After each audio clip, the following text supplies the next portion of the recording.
From WDTN, this is Operation Football.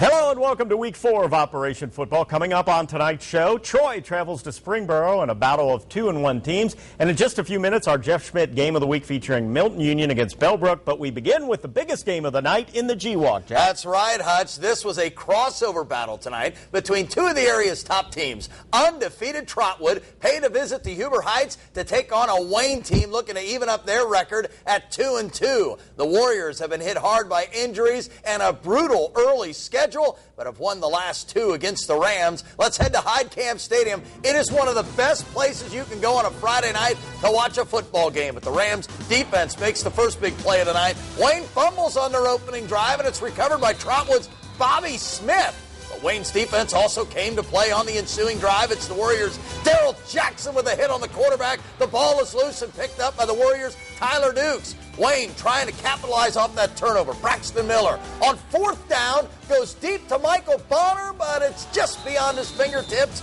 Wayne turns it over on downs. Warriors defense kept coming. Cameron Walker goes in and sacks the Rams quarterback. We move ahead late to the first quarter. Braxton Miller, watch him air it out deep to Armani Miller, and he's got it. Touchdown, and Wayne was on top 7-0. Now, Trotwood special teams look to make a big play here. It's James Winchester on the punt return. Watch him go to the far sideline, find some space, and then turn on the Jets. Look at him go, Hutch, 85 yards for the apparent touchdown, but as you well know, penalties are a part of the game, and a block in the back called it back. And it was that kind of night for the Rams. Meanwhile, Braxton Miller continues to throw the ball downfield. He's going to Armani Miller again, and that completion goes deep into Trotwood territory. A few plays later, it's Seth Stewart taking it in from point-blank range, and Wayne goes on to win it tonight. Final score 21-7. Waiting for the cannon to go off. Our Jeff Schmidt Auto Group Game of the Week featured two teams in early must-win situations. There's a big difference between 2-2 and 1-3. Milton Union visiting Bellbrook tonight, where both teams came into this one with identical 1-2 records. It's always one of the most heated crossover rivalries in the Swabble, Miami Valley South Stadium. The place to be tonight. That's where I was. On the opening drive, Bellbrook going to the air. Junior QB Kevin Crane going deep to Thomas Krupp. The junior receiver finally tripped up at the 5-yard line. Boom! The big play leads to a score from 3 yards out. The senior tailback Justin Nevitt takes it in. The Golden Eagles soaring early. Still in the first quarter. The handoff goes to Nevitt. And I got a feeling that tonight's going to be a good night.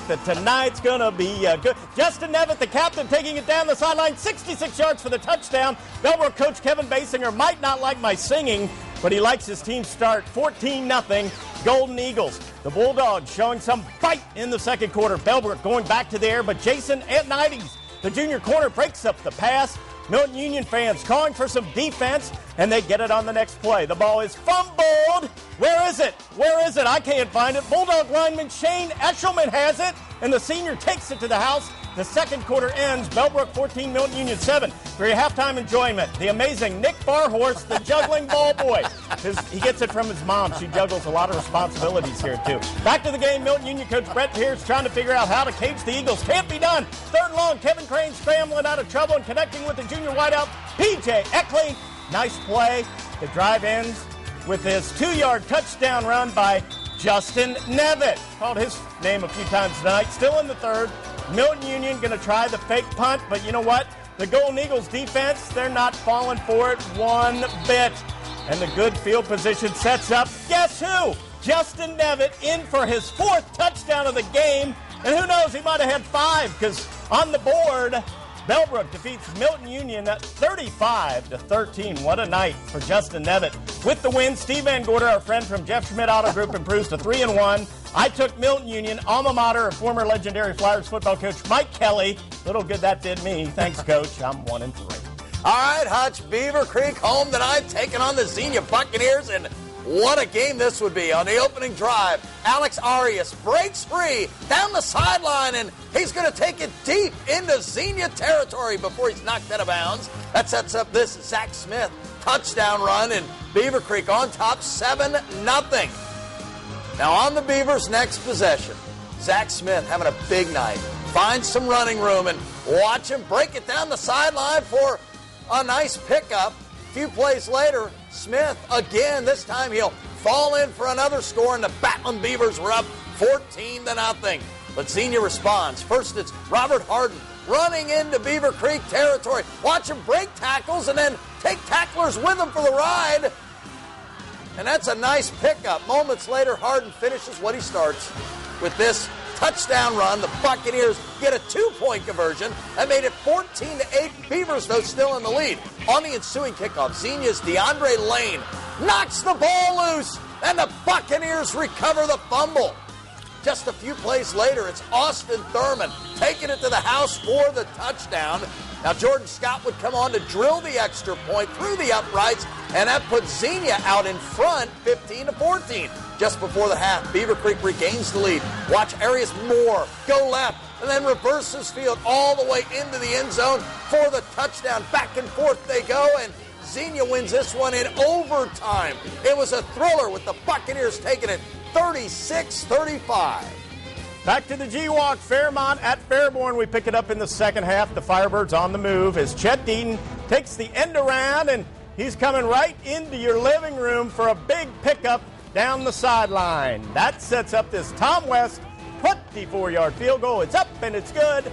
Fairmont up 24-7. Skyhawks trying to get back in it. Winston Childers coming right at you.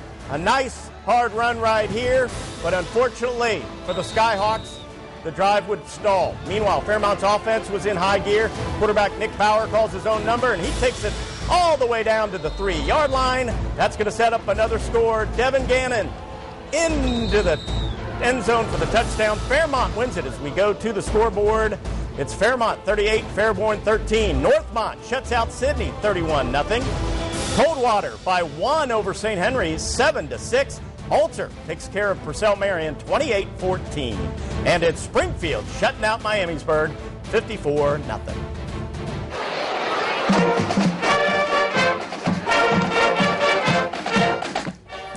Congratulations to the Bellbrook Marching Eagles, our Operation Football Band of the Week. I took Milton Union, but I love the Marching Eagles. Under the direction of Chris Foster, Assistant Director Barb Seiler, and Guard Director Sheldon Appo, the Marching Eagles are 110 members strong. Tonight, that number was even bigger as it was 8th grade night, with the bands performing a rock and roll halftime show. The Marching Eagles will participate in the Bands of America in Kettering on October 2nd. Check them out. Congratulations once again to the Bellbrook Marching Eagles, our Operation Football Band of the Week. All right, Hutchie, we are taking our first time out, but when we come back, a couple of 2-1 teams squared off tonight in Springboro as the Panthers took on the Troy Trojans. Highlights from that game and a bunch more when Operation Football returns in just